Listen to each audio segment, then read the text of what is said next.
Hi everyone, my name is Judith Mugeni, the founder of YzeUp. I am super excited for our second episode in the Learn from Her Experience series. Today we're going to be talking about full-time employment versus entrepreneurship. Which one is best for you? So there's going to be a couple of nuggets that we're going to be going through that I'll be taking you through based on some of our experience. And we're going to try to answer the question on which one is better. Are you best suited to be an entrepreneur, or are you best suited to follow a career? I'm just waiting for my guest, Nox, to join in so that we can start the conversation, which I'm really, really looking forward to.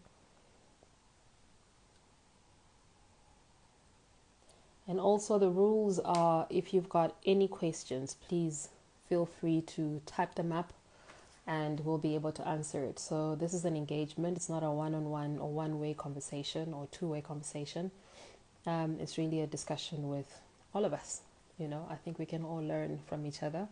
The purpose of these sessions anyway is knowledge sharing. So yeah, we're just waiting for our guest.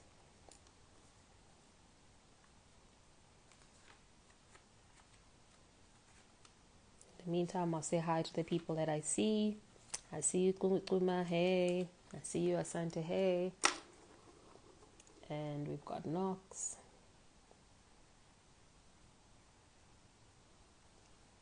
Let me just add Nox. And she should be popping up anytime soon.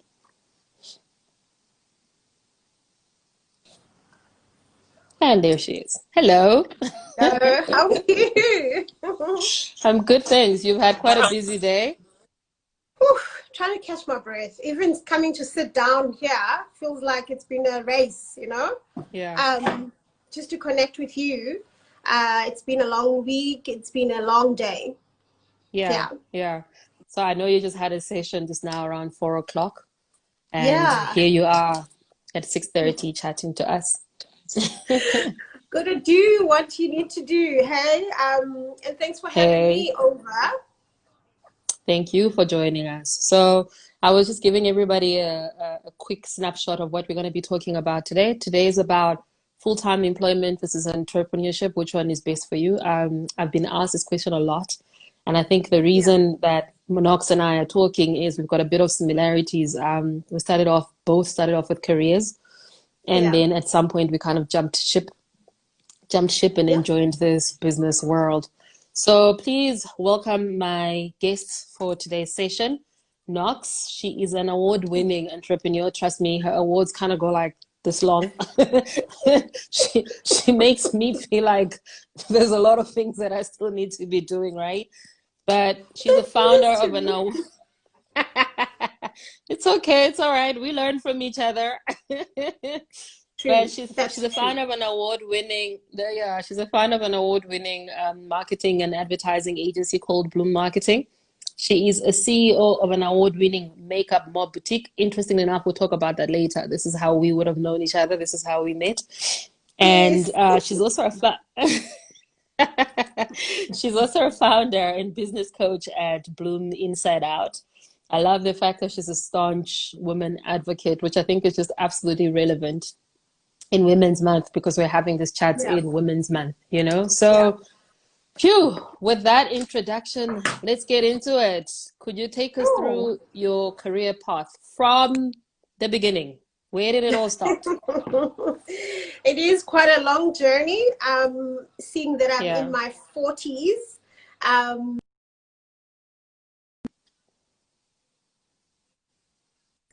things started getting defined. And every time I journey back in terms of connecting the dots in hindsight. Um, so I yeah, grew up in Newcastle. yeah.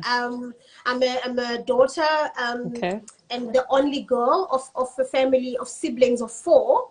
So the fourth child. Wow. When I was in my high school matric year, we had a career day with Unilever. So Unilever came through to my school and just talked to us Yeah, about within this global company. in terms of the brands that we Sure. use every day and the vast opportunities that they had. And that was where the fire and the desire to study past my matric was ignited. So before Oh, then, lovely. I had never had that discussion with my parents about what's going to happen post matric. I just had not. Yeah. Somehow it hadn't come up. And that Yeah. evening, I said, I heard about this company, Unilever, and it's such an amazing global company. To work with them, you have to have a degree, and I want to go to university next year. To which my parents Sure. said, yeah, most certainly, but we don't have an education fund. We don't have anything like a Yeah. provision for you to do that. And at that Yeah. point, I knew that it all rested within me, and it was within my capacity, I guess, to do something about it. The best thing I Yeah. did then was to literally do what my daughter is currently doing now: head down, study, and make sure that my matric results were that great to allow Yeah. me entry into university That's awesome. and stand a chance to get perhaps a loan. I didn't even know that I could get a bursary even, and I had not applied at any university. I rocked up at varsity the year that I was meant to be studying. And looking at what I've done with my daughter, we started the university talk in grade 10. You Yeah. know, we applied, we had interviews, we Yeah. even overseas universities, and we are in halfway through the year, but by April she was already accepted at 3 universities in South Africa. Wow. And I'm thinking back at my experience, thinking, Yeah. I just rocked up. I rocked up when they said the year is open. I just rocked up. Yeah. When I said, here's Yeah. my piece of paper, I would love to study. And Yeah. to this day, I'm grateful that those results were great enough to secure me a 60% bursary and 40% loan. Beautiful. Studied what I thought would be a start to a medical degree, because I didn't even know you had to apply prior to Medunza, so there was no way I was going to rock up there either. Yeah. So I was Yeah. then advised at student union and student advisory that do a life sciences. You've got great maths and science and biology, life sciences, and then you can turn your degree to a second year of med school post third year. Okay. So that was Yeah. my journey. I thought that was going to do microbiology, biochemistry, chemistry. In my third year, second encounter with Unilever on campus. Didn't know anything about Yeah. them, that they were going to show up. And now I know that they did that graduate recruitment and trainee management recruitment at universities where they Yeah. then get their, their graduates. I asked, so curiosity is always a part of me in everything that I do. What's going on? Why is there a queue? It probably looked like the queue Yeah. for, when you get the grant from government, looked like that. Yeah. And I was Yeah. like, why are people hanging out here? And then I joined Yeah. the queue, sat down for an interview. I didn't even know was an interview. I literally spoke as I'm speaking to you now about who I am, Wow. what I want to do. In the third year, in the third week after that, I got offered a letter as a trainee manager for Unilever. And that was before I even Wow. sat down for my final year, third year. I got a job. Wow. And so I always say that there are no coincidences in my journey. I say in anyone's life, there are no coincidences. Yeah. And when I connect the dots, I realize that those were defining moments. So the Yeah. third encounter with Unilever, I was now working with them from the Wow. desire that was ignited the day of the career day at school. And That's so cool. I had a full year in the laboratory doing in the production space, quality control, testing, passing the production from oils to butter to all sorts of things. Yeah, and while it was interesting, I was excited about it. And Yeah. then towards the end of that year, I started just feeling like this space is not like jiving and gelling with who I am. And Yeah. then in the beginning of the second year, I had a sit down with the manager in the laboratory, said to him, what's the plan? Because I'm in the second year. How long have you been a manager? And what is my plan? And Sure. then he said to me, I've been a manager for 15 years. Supervisor had Wow. been a supervisor for 10 years. So I said to him, I Wow. just want to get an idea. So if you've been in the same seat as a manager for the laboratory for 15 years, Yeah. where does this place me at the end of 2 years? Because my contract when I left university and decided not to go to med school was that in 2 years I Yeah. will be a manager in this corporate environment, in this global company. Environment. Yeah. And I said, I don't have the 15 or 10 years in the same role. So Yeah. would you like to come back to me with a plan? Because it's either, you resign or you die or you get sick. You go on leave, like indefinite leave.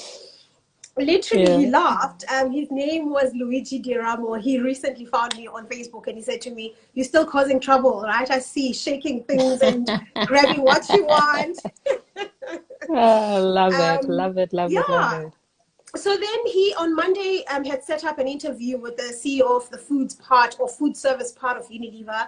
I sat down with him. He also was like, fantastic. I thought they were just exaggerating when they said you've got the gift of the gap and The gab. the gap, and you literally speak your mind and you know what you want. And I got offered a role in the trade marketing space, as an account managing a person reporting to a development manager. And within, as the time was going, it was obviously nearing Mm. that 2 year period in that role. And I think I had been in that assistant manager role for about 4 to 5 months within the Mm. second year of the career.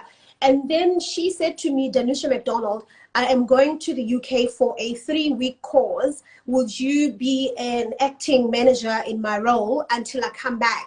I laughed at her. I said, Yeah. "Oh, fantastic. Are you sure?" She said, "Yeah, I'm sure." I said, "You might not have a job when you come back, She said to me, "Okay, let's see about that." And I mean, I wasn't Look at malicious this about one. it. Yeah. Was not malicious Yeah. about it. It was my ambitious, driven, I want this management role, me knowing what I Yeah. wanted. Yeah. And indeed, it happened. I got promoted. I had my own graduate trainee Yay. that was reporting to me, who now I think heads up the known factory, if not Nestle, one of those.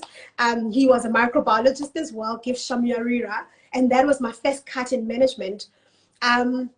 Then the following year, got promoted to regional sales manager, and I had a team of like 40 odd salespeople, and I was literally in my like 22 years old, I think. And this Wow. was like 30 plus, 40 plus, mostly men. I probably had 4 ladies in the sales team. And again, at that point in time, I had a moment with myself where I said, you can either focus on the fact that you're young and they will take advantage of you, or they won't deliver, and they won't want to report to you, or focus on the opportunity Yeah. of learning, one, from them, and two, developing my team management, team role, team player Yeah. capacity and competence, and thirdly, literally just take it and own it. And I had a chat with them once and Mm. I said, we have an opportunity to work together. I just, the shouldering of me being a manager is that I take responsibility whether you make it or don't make it in terms of delivering these Yeah. numbers. I will be there to develop you. I'll be there to go through the highs and the lows of what we have to do, but we are in the team together, and I'm gonna roll up my sleeves just like you, and we will do this. And they did. They Yeah. delivered. That's where I Oh, also wow. learned what at Unilever we used to call delivering through people. And then that also carried on very well. The second year of the regional sales manager role, I got given a national channel manager, where I now sold beyond just the KZN region, but across South Africa. And I was really handling the side of food services for Unilever. Again, Yeah. doing what I do, loving what I do, enjoying the relationships with customers, enjoying the Yeah. challenges with ShopRite, where you go and try and lend an increase and they tell you to shove it and go take it to the CEO of Unilever and don't come back, you know. And on this side at Unilever, they're telling you go lend the price increase with Make sure ShopRite. it happens. Like, Yeah. you know, so that's when you just learn to go, okay, I've got to try, make this work, and negotiate. Yeah. So cut my teeth in negotiating. And it was all about relationship. It was all about the giving and the taking. I learned all of that. Yeah. Vodacom Devon July, Lipton Ice Teas New South Africa. I meet the business unit director at the Vodacom Devon July. I say, hi, I haven't seen you at Unilever. Who are you? He goes, I'm Robert. Oh, okay, great. So what are you here about? And he says, I've just landed in South Africa and I'm heading up the Lipton Ice Tea business unit. I'm like, oh, great. Nice umbrellas. I love the brand. It's bright. And, you know, is it going to come to my side on food solutions or food service where I supply restaurants and hotels in South Africa, the fast food chains and all of that? He's like, yeah, we can obviously talk about it. And then I said, so what's the plan? Who are you going to work with? He says, I'm trying to put a team together. I just smiled and I said to him, I think I'm the girl for the team. Oh, I've wow. sold everything at Unilever. I've sold butter, I've sold flora, I've sold oil, I've sold it to every restaurant, every hotel in South Africa. He said to me, oh, come see me on Monday after Vodacom Devon July. The rest is history. I became one of the two brand managers. So we had a trade manager, trade marketing and marketing brand manager in the Lipton Ice Tea. And I started cutting my teeth in marketing without a degree and enjoyed it. Loved it. Yeah. Loved it. And then I did it for 2 years, I think, and fell pregnant with my first child, Bayanda. And then I gave birth to her, was on maternity leave. But at that time, I think I was already in the Knorr, which when Unilever merged with Robertson's, I was in the Knorr team and savory brands and your Aramet and Nox and Raja and all of that. So in the mix, enjoying it. But at the same time, I was going through a moment where I was getting frustrated that the agencies were not getting they were just not landing the message right in the market in terms of the brands engaging with the middle market as such, and the black middle market consumer, which is me and all the mothers, and you know. And I then called for a meeting with the CEO of Unifoods, and I said, next year, in a year's time exactly, I plan to start my own agency because I realized there's a gap with the current brand agencies we have. And I think I have a good understanding and a good insight into this market. I can help Unilever on the other side of being a brand manager. And he said to me, you know, I thought he was going to like draw that line from The Devil Wears Prada. You know, 1 million girls will kill for this job. And there you are trying to leave it. Exactly. And because my friends were already saying that, and lots of the friends who are currently like heading up marketing, like CMO at Nedbank, Kensi, Nosipo, and heading up like agencies, like major global agencies like Tejo, they were saying, have you lost your mind? What, are you leaving? I said, guys, something in me is drawing me and it's stronger than being here. And I have to say yes to my desires. I have to say yes to me. And I think I can do this. I feel very confident that I can land and do what these agencies are expected to do, but they are not cracking it. So I went and filled the job, the gap that I identified while I was enjoying the corporate career. And within a month of literally resigning, I landed my first account at Unilever, a multi-million account, and I never looked back. And and throughout, obviously, the marketing roles that I held, I was getting training within Unilever, within marketing, which I valued, and I think is the best kind of training where it's applied training, like Vega type of, where you are, you know, your brand is your case study and you are training while you are managing that brand. It's brilliant. And this is how I got everything I know into running my agency to this day. And obviously, continue to grow and develop myself in digital space and other leadership development areas. Yeah. Wow. So, wow. First of all, to your gift of the gab, as you say, and I'm You did laughing say I because must tell a story, right? and I did say tell the story, and girl, you've told the story, and I think it's important because understanding the journey helps us to kind of unravel where we need to be going to now. So I'm laughing because Yeah. you're those people that I hate. I'm also in varsity.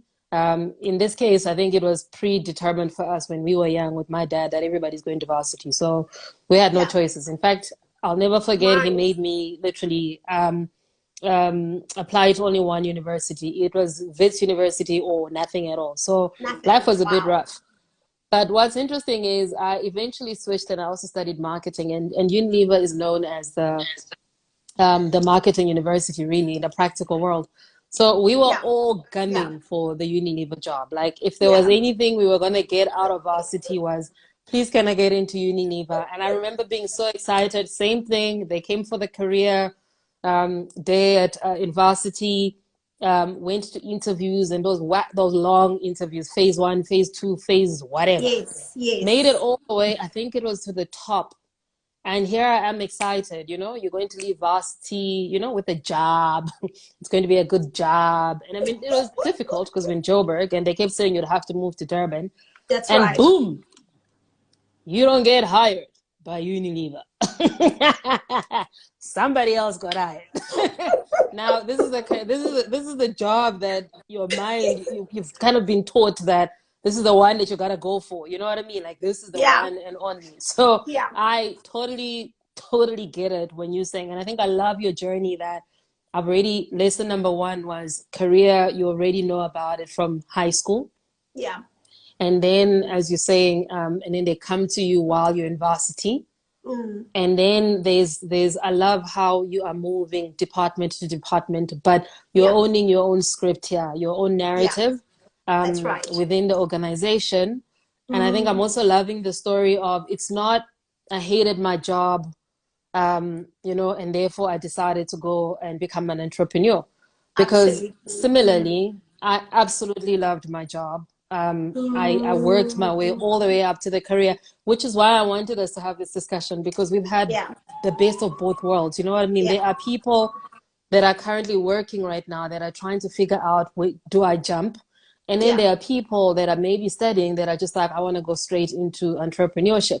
Yeah. And for me, similarly, I have no problems with my previous employers, nothing. It was just, Mm. as you said, something inside you. So if we can Yeah. talk about that, something inside you. Yeah. It's funny, I read an article that said entrepreneurs know, like they just know at some point that they're going to Yeah. be an entrepreneur. Yeah. If you look a bit back before you're telling your parents that you actually want to go into Yeah. university, and then you look at when you've gone into maternity leave and you've had this child and it's something inside you has said this, there's a gap in the market. Mm. Do you believe this is something that you always wanted to do, or do you think it was you just saw a gap and you went for it? Yeah. So there's something that I didn't tell you because if I told you everything in my journey, I've taken time to even journal my journey, because Yeah, I still go and harvest lessons on how I arrived at certain decisions, and to this yeah, day, it's like a repeat. If it worked, then I'm going to repeat it and make it work again. So yeah, this detail I didn't tell you is that I still have a Forbes magazine that I read when I was 18. It was in the yeah, year also of my matric. My brother did this book exchange, my elder brother, where he would go to the library, exchange the books. So you didn't have to buy the books, exchange, and then get magazines and whatnot. And then I landed with the Forbes top 500 or top 500 women in the world, profiled in business, women in business. I held on to this magazine through varsity, through yeah, Unilever, started my business. I still yeah, had this magazine. And when we speak about, yeah, you just don't know who will ignite the fire. For someone, this chat now yeah, may just ignite the fire. The desire was already planted, the seed was planted when I read that and I saw all kinds of businesses, from logistics to fashion, shoes, and women who were selling shoes globally. And that's where I guess your love for Jimmy Choos and love for all kinds, I saw that these women are doing it. And Lynette Nduli said recently on Twitter, when you see others winning, it's not, you shouldn't be hating. It's about if they can do it, I can do it too. I can also do it, absolutely. That was the spark. That was the spark then. And then obviously when I forgot about it. So it's very possible that you journal and write something and you forget about it as you ride the wave of where you are. And so the career was great. My friendships were exciting. I was dating and I was getting engaged and baby. But then something in me, and I want to say to you, detail this also to say, I did a thread recently about anxiety. I started having anxiety in my mid-20s. And I just couldn't figure out what is it that is making me feel uneasy. I eventually learned that the anxiety was my guidance from within me that kept on nudging me to say, you are forgetting who you are and what you want and what you're about. You are riding a path that people are saying, okay, there's my brand manager. Oh, there's a role in Knorr. And I had to connect with who I am again and remember my dreams and remember my desires. And at that point, when I started that inward journey of listening to what does Nox want, and that wanting and desiring and then knowing is literally the key that unlocks the purpose, the passion, the thing that you are born to do. And for me, it was like saying yes to myself, yes to everything that was just boiling within me. And as soon as I said yes to myself, the anxiety attacks, they stopped. So yes, it is in the knowing. It is in the remembering what you dreamt about when you were younger, and often life will make you forget. It is in the faith and in the belief of yourself, the inner belief that I have what it takes. I can do this, you know. And yes, let me go give it a shot. And the people were asking me, aren't you afraid? And I said, the purpose, the dream was drawing me stronger than forward than the fear pulling me backwards. That's how it was. And I was so conscious with who I am and so internal that I knew how to even say it. I said, no, it's what I feel within me. It is pulling me more than staying here, and staying here is killing me. I have to go. I've got to do this. So I find it interesting. I mean, if you look at our journeys in parallel, I don't have that, or maybe I forgot about dreams, or I can't remember ever being young and saying, one day I'm going to be an entrepreneur. But what I find interesting is when I was studying, I took all these courses, and I used to say to myself that I want to know everything there is to know about business. So I would have studied law. I sucked at accounting, but I took it I had to. It was a prerequisite. I took business finance. I majored in marketing. I did my honors in management, you know. So everything I was doing was always about, I want to know everything there is to know about business. And when I started working, as you're saying, that's something that's missing. As much as I was progressing in my career, I also had another pull, because then I kept feeling like, but I'm not doing the business thing. You know, I'm not doing the business strategy thing. I'm in meetings and I'm growing. And interestingly enough, I would have worked for an agency who would have been, and I would have worked on the Unilever account. So I end up on the Unilever side somehow. Wow. Just not the way I thought I was going to end up. Just the way, I love that.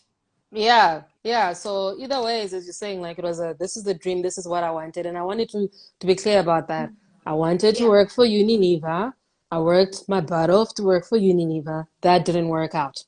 So there was another opportunity, thank goodness, a harder one. And I got that one. And I worked and I really worked in that organization. And funny enough, I would end up working on the Unilever account and all the brands as you're speaking about, the food, the personal care, all of that stuff. And I enjoyed myself because now all of a sudden I was writing strategies.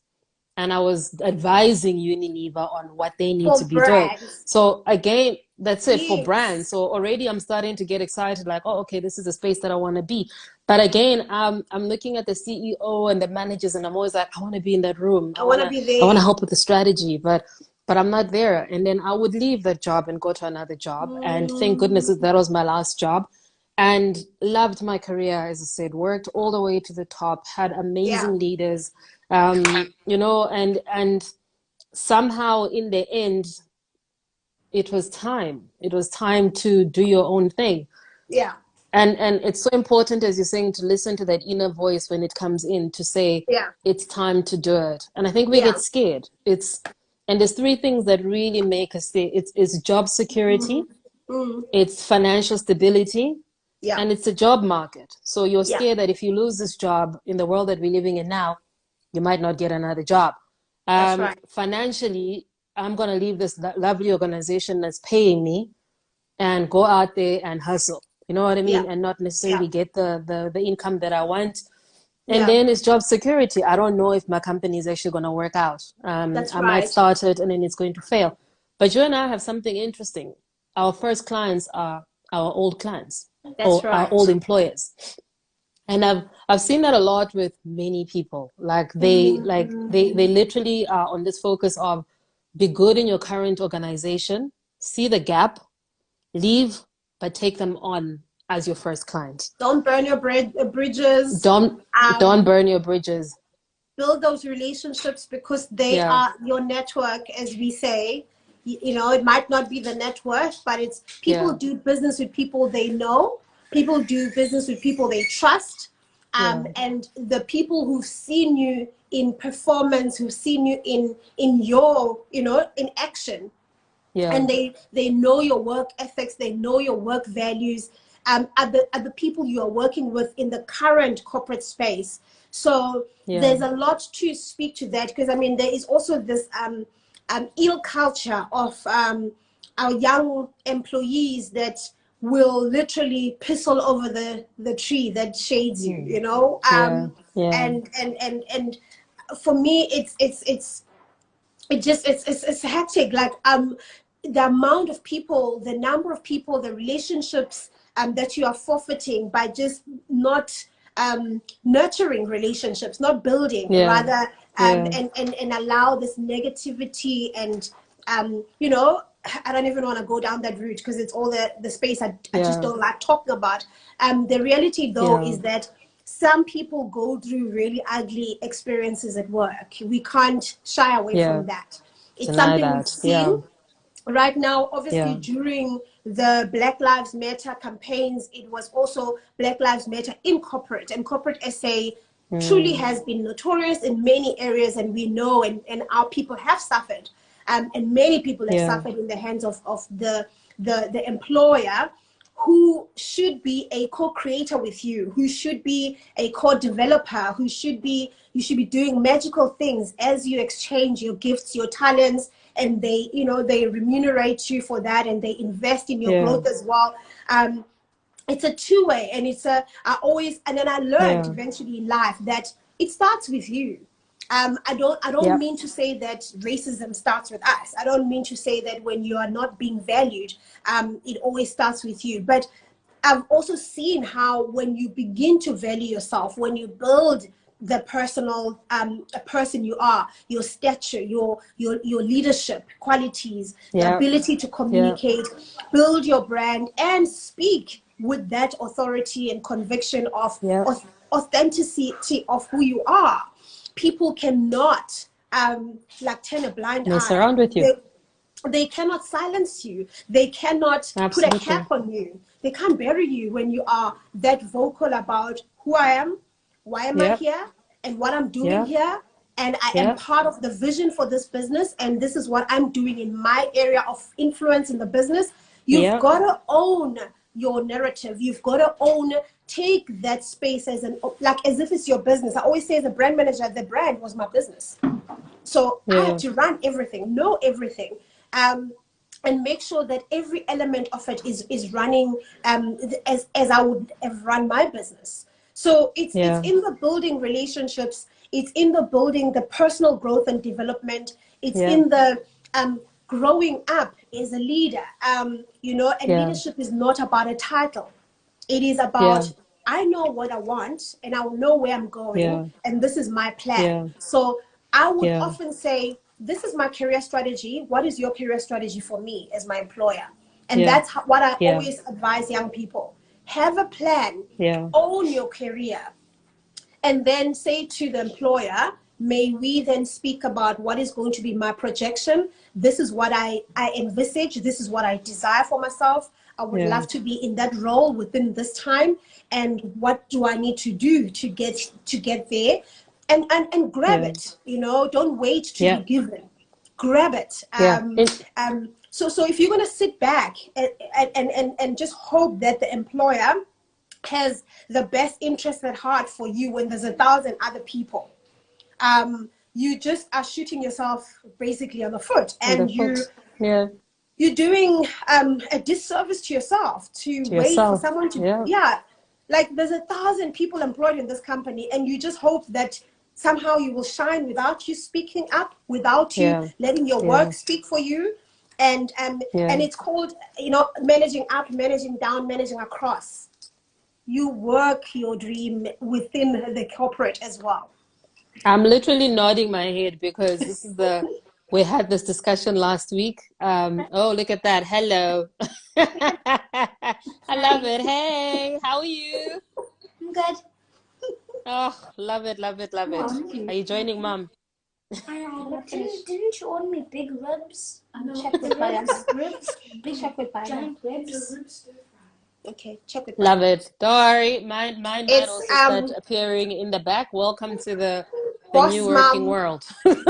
embracing my boss mom moment right now. Well done. Well I'm done. being questioned Well about the done. order that I made. I heard that. You must, Yeah, mommy, you must get that right. It's not just about running your business.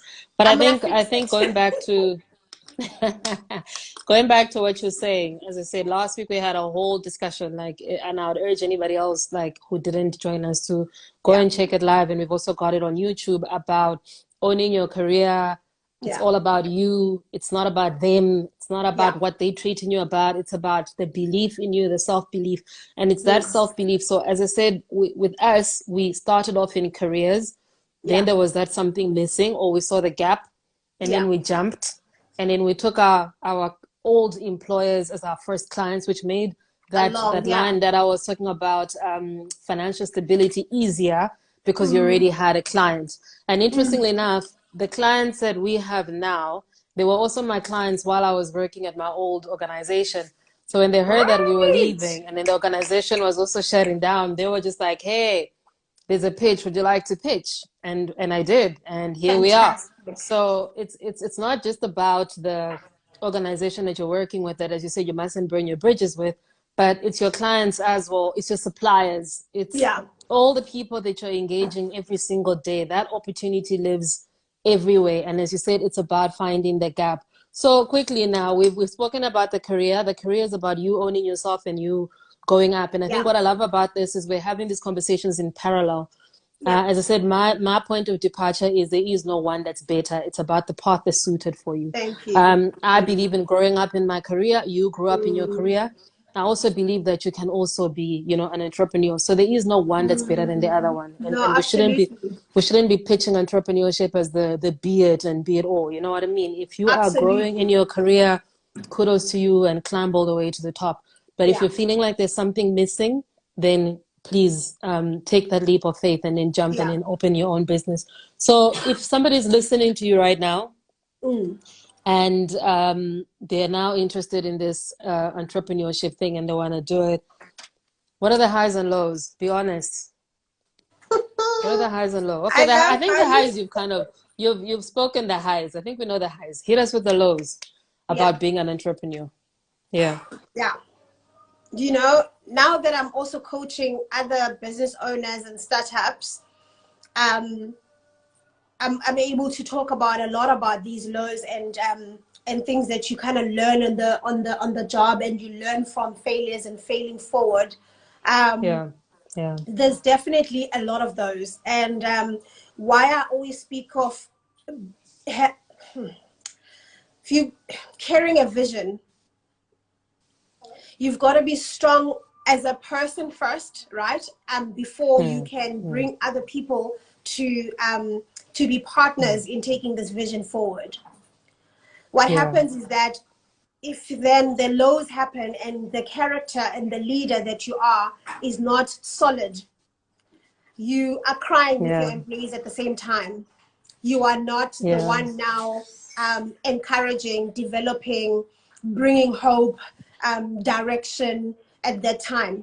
So I'm thinking the lows were always they were always the first low was literally I landed my first account the first month that I've resigned, and all is well. My office is one of the bedrooms in my house. Sort of now I'm going to employ an assistant. But when I'm pitching, I'm saying, I've got an entire team. I'm going to go back to my team and then we'll work it out. Meanwhile, I've got one assistant who has no idea what I'm even doing at that time. I'm like, I've got a tribe. I've got a team. Absolute truth. Yeah, so the first hardship, the first difficulties, and I won't say it's just the lows, it's just the difficulties. It's that you're going to you're going to have to put a hat of every role in business. You're going to be the sales, the business development manager, so you go and pitch. But also you are the strategist. When you come back, you're the head of strategy. You're writing the strategy. And then you go to be the executional project manager that works the entire campaign project plan on your own.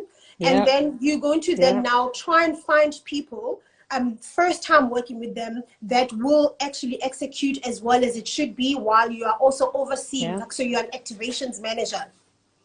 You are all of these roles. And then before you know it, you have to be a finance manager because the money has come in. And your account has never seen the first 3.5 million rand in your life. And you just go, what now? What now? What now? So first you're excited. I mean, I kept that slip. I at some point I actually went to the bank on a statement. I kept that thing so that I can see the number of zeros in my account that I'd never seen in my life. But now I needed to manage, you know, when they say in an agency, you need a good financial, like a finance director for the agency to work. Because you got to bill for every minute, every hour, every pen, every ink, every printer, and then nobody has taught you that. So you got to learn. You got to learn and become a finance director. Absolutely. So I managed that. But then as I was doing my own financial projections and things, in the 3rd month, I had a chronic attack of sinus attack. I couldn't breathe.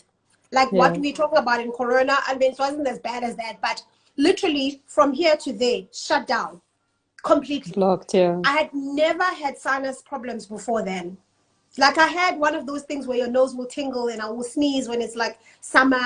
But at that time, total shutdown. I get to the hospital. The doctor says, we have to operate. Your sinuses are completely blocked. And then to this day, I'm grateful that he was wiser than just being a doctor. He asked me, how is it that you are 28? When I started my business, 2020, you've never had a sinus attack, never taken sinus medication, and it gets this chronic. What changed in your life in the past month or two? I told him I resigned, started my business. I'm running my own business. And he said, so what is worrying you? I said, I'm worried about the next few months. I'm worried about the next year. I've already won the first account. I don't know if I will get another account. He says, you are worrying too much. Look at you right now. Why don't you think about the present? You've got the funds, you've got the working capital, you've got an account. Don't lose it. Deliver well, but try not to chew beyond the now. Try not to think about next year. Plan maybe 3-6 months ahead, but be in the now. And that was my first lesson. So the hardships come not only from circumstances around, but it's also a mental thing. I quickly had to do the mental grow up, the mental strength, and realize that it's so dangerous to think about failure before failure happens. It's dangerous to doubt yourself before any challenges come. It is dangerous not to forget about your strengths and what you are able to do. So that was the first hit for me of the lows. You're going to go through, and if you don't rest and if you don't self-care, which means self-preservation, you're going to crash. You're going to crash. Yeah. And then you are the one bearing the vision. So that means the business crashes. So that was one of the lows that you can experience in business. And then 2002, 2003 is when I started business. 2010, I've passed the 3-year mark that everyone says businesses where entrepreneurs die. fail. The infancy where small the child businesses may die. yeah, whether the business is going to thrive or not. I've passed that and I'm enjoying it. But in the 5th year, I start doing numbers and I realize the business is not flowing as well as it should, one. And I am all indebted by R1 million. So first I was excited that the first lump sum amount of money that came in my account, nice, R3.5 million. I got this. I look at how many people I am owing that are expecting payment. I'm thinking, when did the wheels fall off? How did we get here? How did we get then here? Obviously the revenues coming in, the expenses now going out, they were no longer balancing, they were no longer working.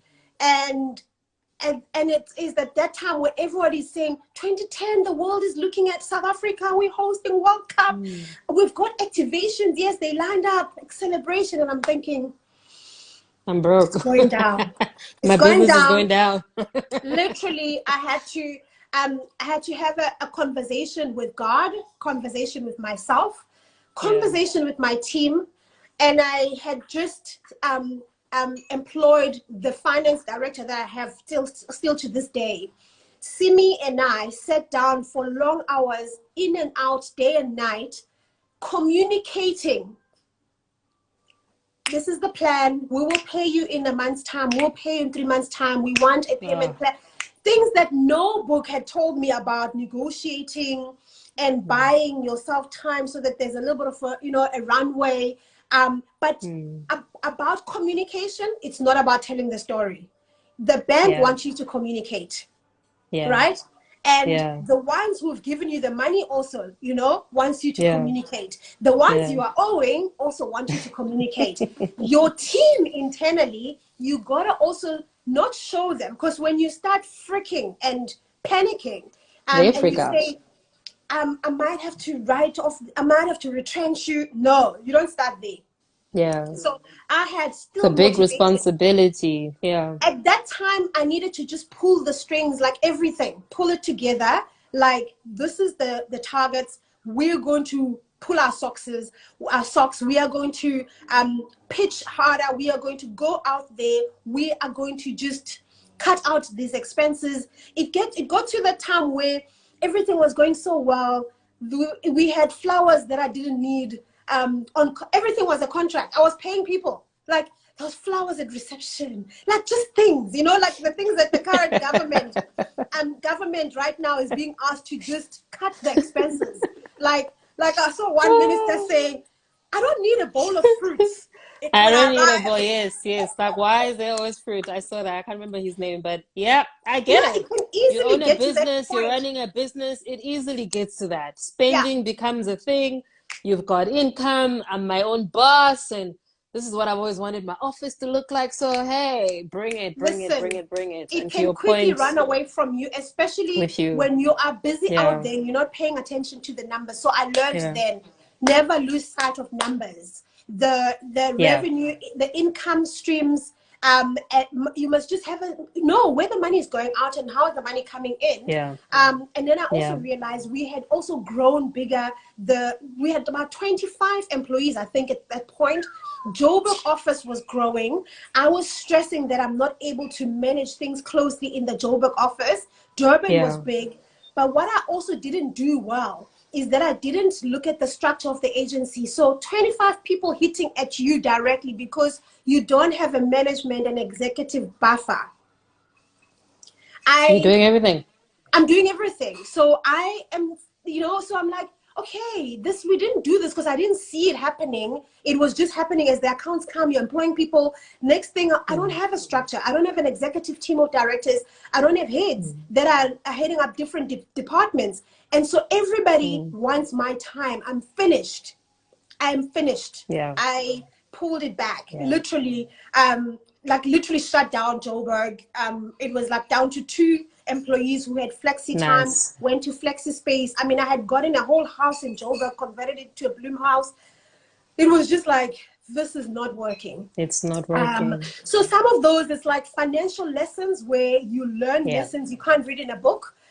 Managing people and managing performances, managing delivery, managing the ugly things that come when then suddenly there's an unhappy employee who's a rotten apple and makes everybody else just like the vibe and the energy. I learned about just salvaging the culture, the energy, the vibe. I speak greatly about the culture in the team.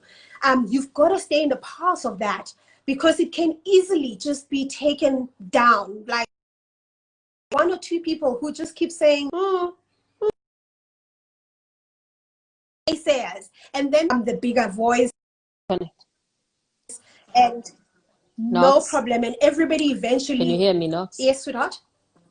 Yes, I can. Nox, I can hear you. Yes. Oh, sorry guys, my host I think is having a